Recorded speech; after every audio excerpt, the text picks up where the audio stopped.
Donc, on continue avec deux types de descriptions euh, qui sont le corpuscule de Pacini et le faisceau neuromusculaire.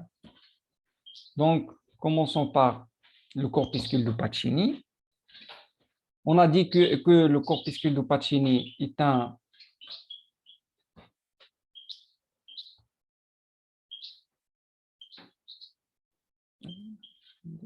Tout le monde est là? Tout le monde est là.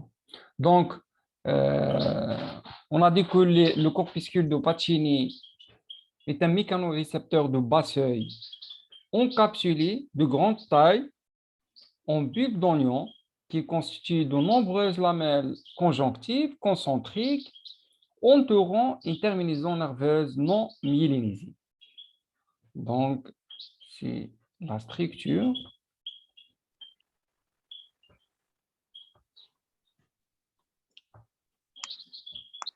Vous voyez ici, c'est la structure du corpuscule de Pacini. Vous voyez la fibre nerveuse. Ici, elle perd sa gaine de myéline. Et désactivez les micros, s'il vous plaît.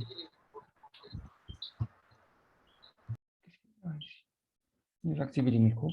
Donc, c'est les lamelles conjonctives que vous voyez ici, les lamelles conjonctives, et entoure la terminaison nerveuse qui est non myélinisée. Donc, c'est la structure.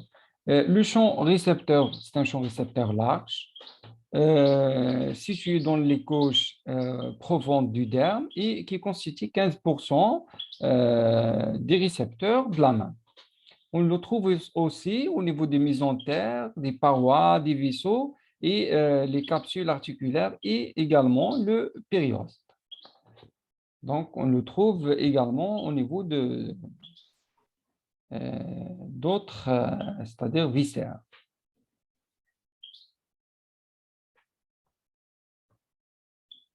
Ou bien, c'est-à-dire au niveau des vaisseaux, des parois et parfois même du périoste.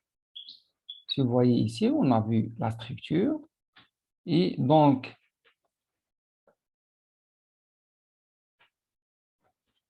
si vous voyez une déformation de la capsule ici, entraîne un étirement de la membrane de la fibre afférente. Étirement au niveau de la membrane ici, non myélinisé. Et donc, l'ouverture du canon, c'est les canaux cationiques, et dépolarisation de la fibre afférente si le potentiel récepteur, et on enregistre un potentiel récepteur. Donc, quand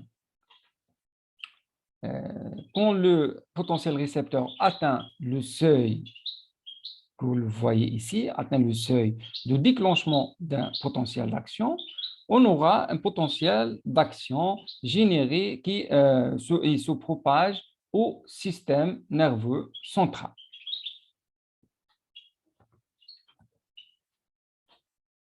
Donc, pour le stimulus adéquat, on a dit c'est mécanique, c'est la vibration rapide et la pression, c'est le stimulus adéquat du corpuscule de Pacini.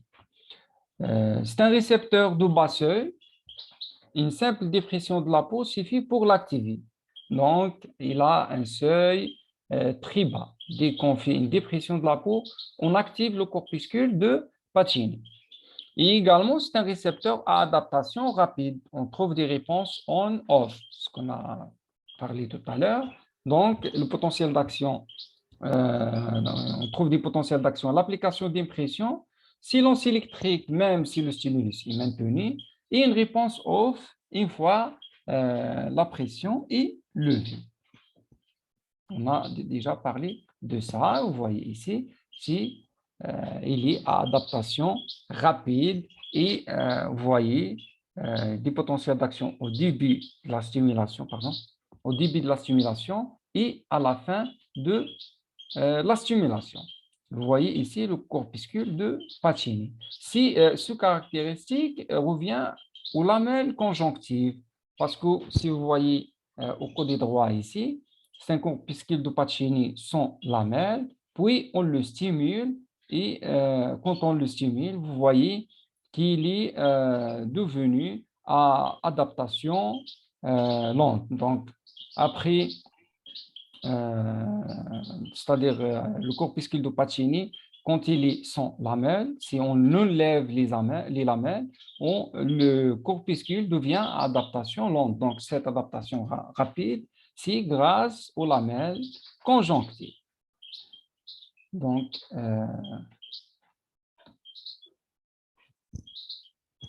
le récepteur répond par une ou deux potentiels d'action au début et à la fin de la stimulation, mais silencieux quand la stimulus est constant en intensité. On a vu ça.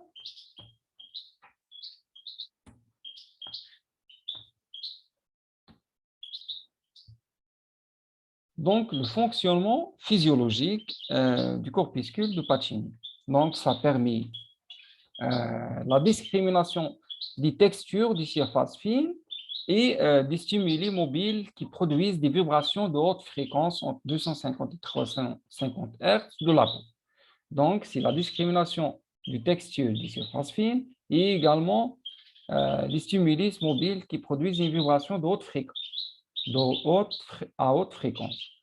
La stimulation de la fibre afférente des corpuscules de Pacini entraîne une sensation de vibration ou bien de chatouillement.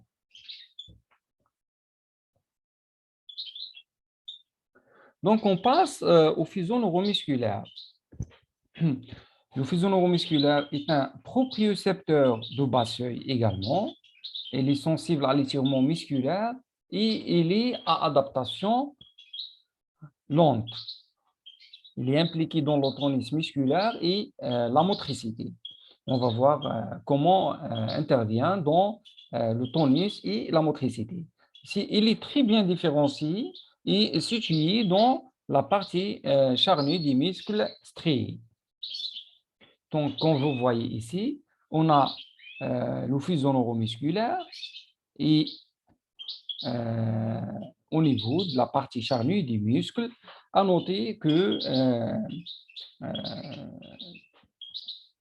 la structure, il est encapsulé de forme allongée et qui contient 3 à 10 petites fibres musculaires intravasales que vous voyez ici. Donc, c'est les fibres intrafusales. Donc, contient 3 à 10 fibres intrafusales. Et donc, on trouve également deux types de fibres. On trouve les fibres à chaîne nucléaire et les fibres à sac nucléaire.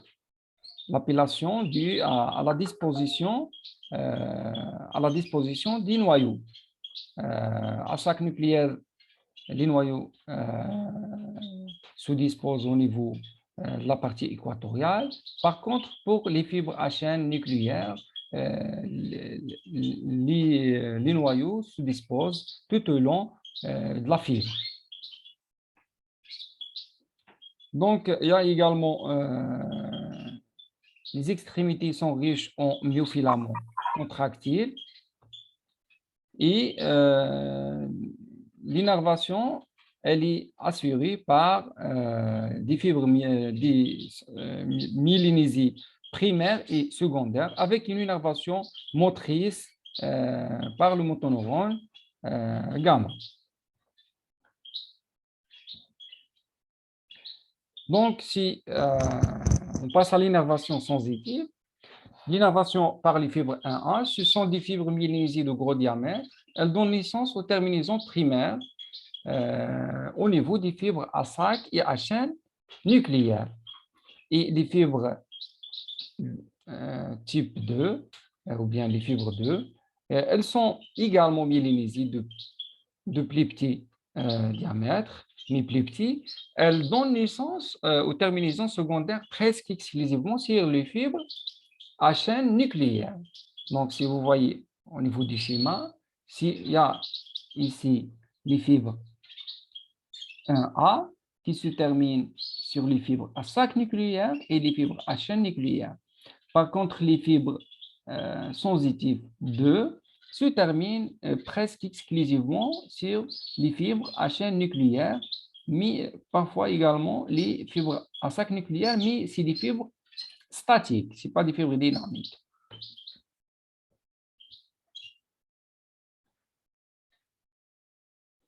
Bon, il y a également une innervation motrice, elle est assurée par les fibres gamma provenant des motoneurones gamma localisés au niveau de la moelle épinière. Donc, on a également une innervation motrice et les motoneurones gamma qui viennent de la moelle épinière et qui se terminent au niveau des myofibrilles, des faisceaux neuromusculaires. Donc, les motoneurones gamma constituent le système physomoteur par opposition du système squelettomoteur représenté par le motoneurone alpha. Donc, le système physomoteur est représenté par le motoneurone gamma. Si vous voyez ici, c'est le motoneurone, axon du motoneurone gamma qui se termine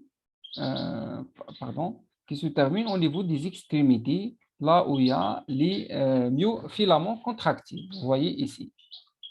Vous voyez ici, c'est l'axon du motoneurone gamma, c'est l'innervation motrice qui se termine au niveau de la terminaison, au niveau des extrémités, où il y a les myofilaments contractiles. Donc, c'est la structure des faisceaux neuromusculaires. Le fonctionnement des faisceaux neuromusculaires, lors de l'étirement musculaire, l'extrémité contractile du faisceau neuromusculaire est étirée. Donc, la partie équatoriale est également étirée et ceci entraîne l'ouverture des canaux sensibles à l'étirement au niveau des terminaisons primaires et secondaires des fibres afférentes. Donc, lors de l'étirement,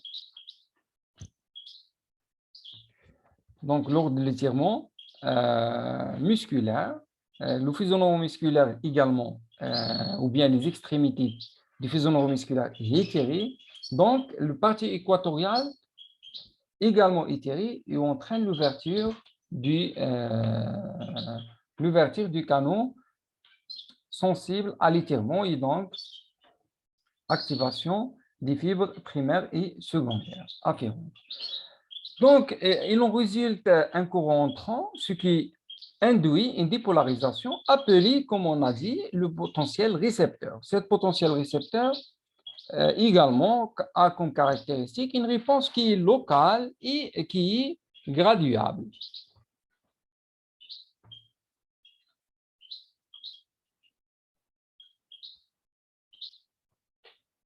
Donc, la réponse au niveau des fibres sensitives de type 1A. Donc, si on étire le muscle, on enregistre au niveau des fibres 1A deux types de réponses. Une phase dynamique, la fréquence des potentiels d'action est en fonction de la vitesse d'étirement, et une phase statique, la fréquence des potentiels d'action est en fonction de l'amplitude de l'étirement et de son intensité. Donc, l'enregistrement au niveau de la fibre 1A trouve deux types de réponses, soit dynamique, soit une réponse phasique. Donc, les fibres sensitives de type 1A renseignent le système nerveux sur l'amplitude et la vitesse de l'étirement. Donc, deux informations. La première, c'est la vitesse de l'étirement par la phase dynamique, et lors de la phase statique, c'est l'amplitude ou bien l'intensité de l'étirement. Donc, la réponse au niveau des fibres sensitives de type 2, seule la phase statique est observée et la fréquence des potentiels d'action est proportionnelle au degré de l'étirement. Donc, au niveau des fibres 2, on trouve qu'une phase statique et donc les fibres 2 renseignent uniquement sur l'amplitude. Par contre, 1A, donc c'est l'amplitude et la vitesse de l'étirement. Donc, si vous voyez ici, au schéma, donc,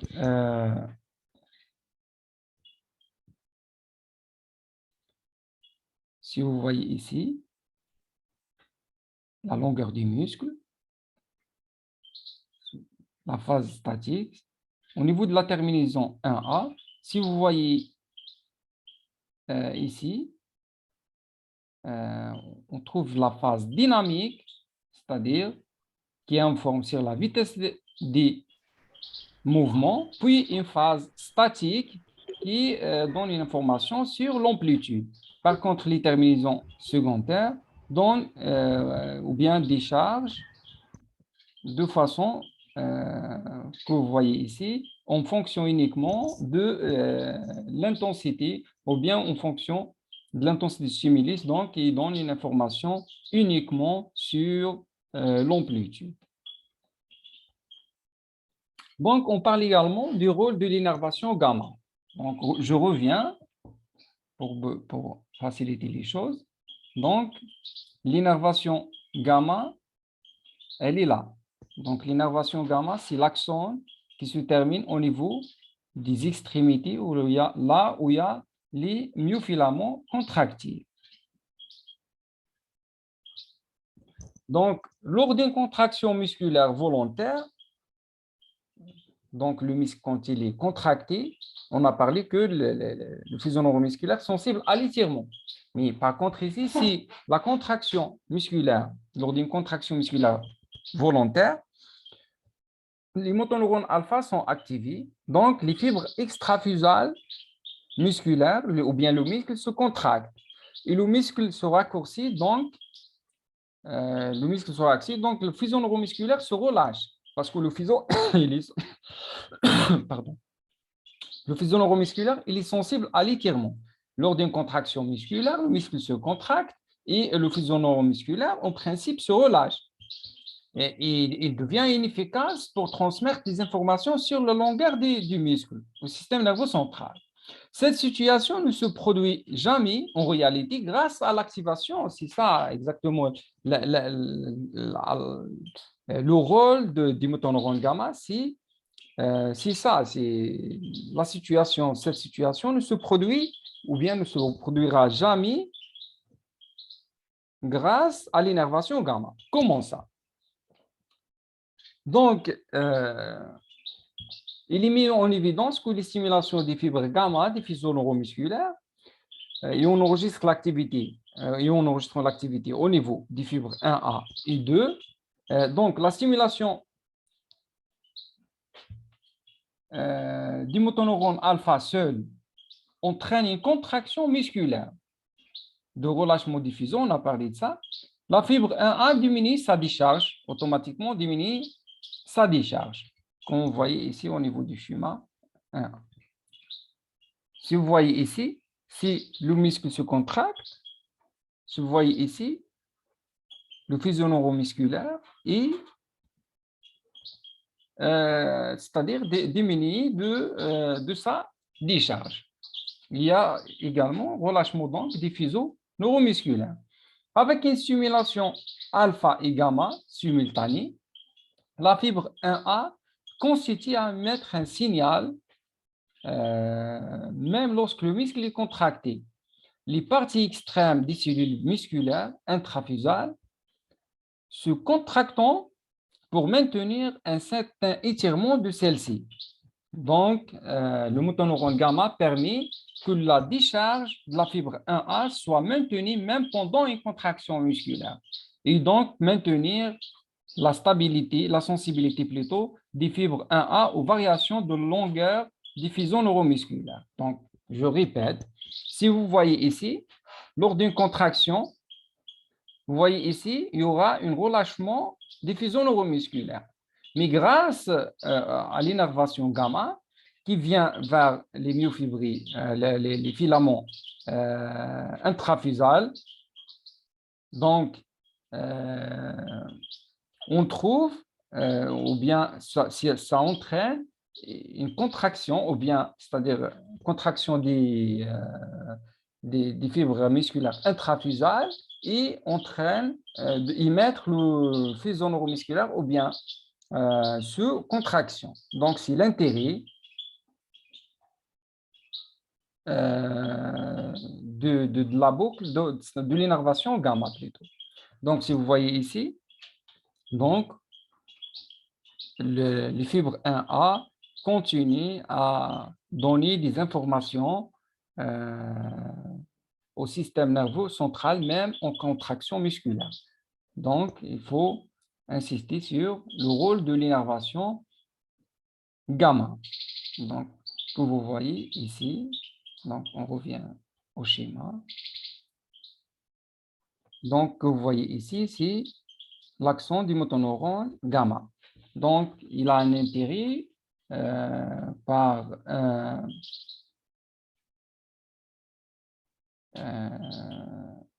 l'innervation au niveau des extrémités, c'est-à-dire des fibres musculaires plutôt intravasales. Donc, je reprends un petit peu. C'est les fibres intravasales. L'axone des motoneurones gamma se termine au niveau des extrémités. Si là où il y a des myofibrilles contractiles, donc cette contraction entraîne, c'est-à-dire l'activation des fusions neuromusculaires. Donc, même en contraction musculaire, vous voyez ici les fibres musculaires extrafusales, donc le fuseau neuromusculaire continue à travailler grâce à cette innervation gamma. Parce que le fuseau neuromusculaire est habituellement sensible à l'étirement quand ce muscle est étiré. Donc, quand il est contracté, il y a intervention des motoneurones gamma qui entraîne une contraction à l'intérieur des fuseaux neuromusculaires. Et donc, le fuseau neuromusculaire reste sensible même, et les fibres 1A restent sensibles même lors d'une contraction musculaire. Donc, les terminaisons primaires apparaissent extrêmement sensibles et informent fidèlement le système nerveux central de toute variation de longueur survenant au niveau des fuseaux neuromusculaires, que ce soit lors de l'étirement ou bien lors de la contraction. Le rôle des récepteurs, donc, c'est transformer les stimuli en un langage compris par le système nerveux central, ou bien sous forme de signal électrique, ce qui permet de l'organisme de comprendre ce qui se passe autour de lui. Merci de votre attention.